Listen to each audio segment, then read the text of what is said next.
अस्सलाम वालेकुम। वालेकुम सलाम। आपका नाम? जमशेद गिल। सर इलेक्शंस के लिए कितने तैयार हैं? फुल तैयार है इलेक्शन के लिए। सर ये बताएं, इलेक्शंस आने वाले नवाज शरीफ साहब नजर नहीं आ रहे, वो कब आएंगे? वो 4 कंधों पे ही आएगा जी, वैसे वो आएगा नहीं नवाज शरीफ।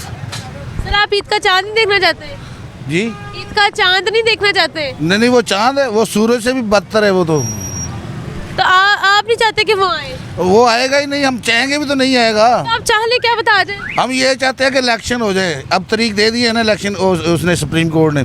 अब इलेक्शन होगा तो खान साहब आएंगे, पूरे जोर के साथ आएंगे खान साहब। फुल जोर के साथ इलेक्शन कितने? अब ये खान साहब का लगाया हुआ है, ये देखे शीशे के ऊपर लगा हुआ है ना। इतना छोटा?